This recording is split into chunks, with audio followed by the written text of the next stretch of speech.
산업통상자원부 통상교섭실장과 통상교섭본부장을 역임하며 대한민국 경제 통상 분야 최고 전문가로 지난 30년간 기적을 만들어낸 유명이 아시아 최초로 이스라엘, 영국 등 수많은 주요국들과 FTA를 체결하는 데 성공하며 극찬을 받은 그녀가 얼마 전 대한민국 경제통상대사로 임명됐는데요.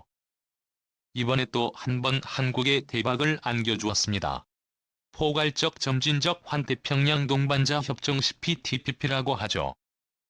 CPTPP는 일본에게 심장과도 같은 존재입니다. CPTPP는 메가 FTA의 개념으로 일본, 캐나다, 호주, 브루나이, 싱가포르, 뉴질랜드, 말레이시아, 멕시코 등 총 12개국의 참여국이 있는데 이들 국가끼리는 금융 및 외국인 투자 규제를 대폭 완화하고 서로의 이동을 완전히 자유롭게 하는 동시에 데이터 거래 활성화를 통해 협력관계를 강화시키고 있습니다. 이외에도 서로의 제품을 수출입할 때 관세를 대폭 완화시켜주고 있는데요. CPTPP 가입국의 인구수는 6억 9천만 명으로 미국 인구의 2배가 넘는 엄청난 규모입니다.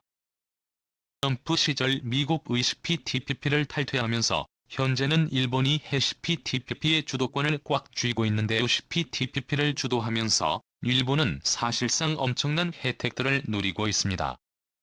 그런데 놀랍게도 바로 한국의 새로운 경제 통상되어서 유명이 때문에 일본이 누렸더니 엄청난 혜택들이 한순간에 날아갈 위기에 처했습니다. 반대로 한국은 유명인 퇴사 덕분에 초대박을 손에 쥐게 됐습니다. 대한민국 정부는 다음 달 초 포괄적 점진적 환태평양 동반자 협정 가입을 신청할 계획입니다. 미국이 떠난 뒤 CPTPP를 이끌어온 일본이 한국의 가입을 거부할 것이라는 우려가 상당했기 때문에 그동안 한국은 막대한 경제 이익이 예상됨에도 불구하고 쉽게 시도조차 하지 못했습니다. 하지만 유명인과 한국의 경제 대사로 임명되면서 상황은 완전히 뒤바뀌어 버렸습니다. 유명이 돼서는 협정에 가입하려 너무 매달릴 필요는 없습니다. 우리의 전략적 가치를 앞세우며 당당하게 협상에 임해야 합니다. 일본도 CPTPP를 보다 생동감 있는 협정으로 만들고 싶다며 응당 우리를 맞아야 하고요 라고 발언했습니다. 두 명의 경제통상대사의 목소리는 침착했지만 엄청난 자신감이 묻어났습니다. 그녀는 한국은 아시아 태평양 지역 내 손꼽히는 무역 강국이자 반도체와 같은 핵심 품목의 제조 기술과 설비를 동시에 가진 국가라며 글로벌 공급망이 분열하면서 안정적인 공급 기지를 가까이 두려는 회원국들의 수요가 커지고 있는 만큼 이를 지렛대로 삼아야 한다라고 강조했습니다. 그리고 일본에도 충격적인 발표를 했는데요. 일본은 유명 이 본부장의 발표를 듣자마자 바로 뒷목 잡고 쓰러져 버렸습니다. 유 대사는 일본을 제외한 다른 회원국들이 쌍수를 들고 한국의 가입을 바라는 상황이라며 일본이 더 이상 한국의 TPP 가입을 막지 못할 것이라 전했습니다. 유명에 대해서는 통상교섭본부장으로 재임하던 당시에 영내 포괄적 경제동반자 협정 회담장에서 일본에 새로 히로시게 경제산업상을 대놓고 혼을 낸 적도 있는데요.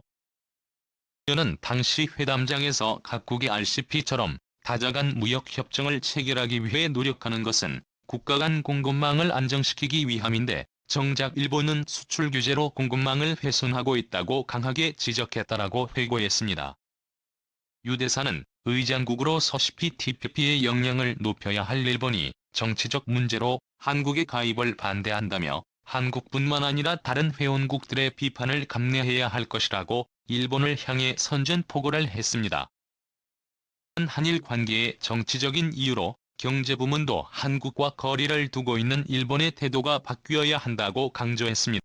이 대사의 선전포고가 공개되자 일본은 그야말로 풍비박산 나버렸습니다시피 TPP 가입국인 호주, 멕시코, 뉴질랜드, 싱가포르, 말레이시아 등 대부분의 국가가 유명이 대사의 카리스마에 홀딱 반한 동시에 한국을 절대적인 우상국가로 여기고 있어 단숨에 CPTPP의 주도권이 일본에서 한국으로 넘어갈 것이라며 일본 매체들은 불안에 떨고 있습니다시피 TPP의 주도권을 한국에 빼앗겨버리면 그동안 버텨온 일본의 경제는 한순간에 무너져버릴 수 있습니다. 지금까지 호주, 뉴질랜드, 싱가포르, 말레이시아 등에서 한국산 자동차보다 토요타, 혼다, 닛산을 더 많이 올 수 있었던 이유. 세계 최고 품질의 삼성 LG TV보다 일본의 파나소닉 TV와 일본산 세탁기 등 가전제품을 더 많이 볼 수 있었던 유일한 이유는 바로 CPTPP 덕분에 일본산 제품에 대한 관세가 압도적으로 낮은 덕분이었습니다. 그런데 CPTPP의 주도권을 한국이 가져가게 되며 이러한 일본산 관세 특혜가 완전히 사라질 수 있고 이미 품질과 기술력이 압도적으로 높은 한국산으로 도배가 될 예정입니다.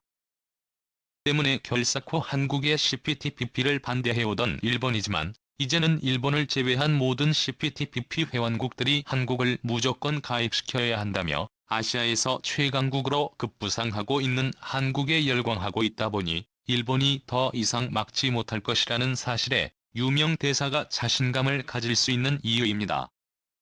그렇게 되면 일본의 지난 수년간 엄청난 노력을 쏟아부고 구축해놓은 CPTPP의 포괄적 점진적 환태평양 경제동반자 협정에 한국이 단숨에 뺏게 되는 상황이 만들어지는 것이고 이런 게 주요국들을 상대로 수출할 때 한국산 제품들에 대한 관세가 한 번에 대폭 낮아지는 동시에 한국 자본에 대한 투자 규제 완화 및 인력의 이동 자유화가 가능해집니다. 그야말로 초대박이 난 것이죠. 일본의 위기는 이것이 끝이 아닙니다. 한국이 일본의 심장과도 같은 CPTPP의 주도권을 한 번에 뺏어서 버린 데 이어 중국과 러시아는 아예 대놓고 일본 열도에 대규모 해군 병력을 보내 위협을 가했습니다. 중국과 러시아의 해군 함정 열척이 훈련을 마치고 태평양에서 동중국해로 복귀하면서 일본 열도를 거의 한 바퀴 도는 무력 시위를 펼쳤습니다. 24일 교도통신 등에 따르면 방위성 통합만력 간부는 중국과 러시아 해군 함정 5척씩 총 10척이 가고시마현 오스미 해협을 나란히 통과해 동중국해에 진입했다고 전날 발표했습니다. 중국 함정의 오스미 해협 동시 통과가 확인된 것은 처음인데요. 일본 방위성은 중러 함정의 이번 움직임이 매우 이례적이라며 불안에 떨고 있습니다.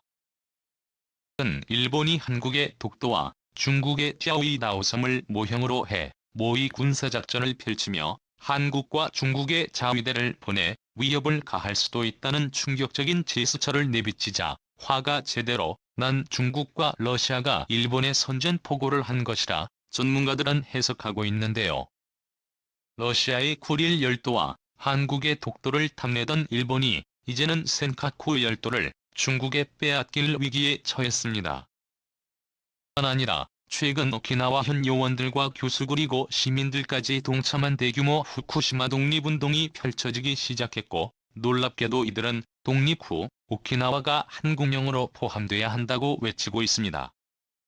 한국 것을 빼앗으려다가 자신들의 모든 것을 빼앗기기 일보 직전인 일본 앞으로 얼마나 한국에 더 빼앗겨야 잘못된 길에서 빠져나올지 한번 지켜봐야겠습니다. 오늘도 감사합니다. 최고로 멋진 하루 보내시길 바랄게요.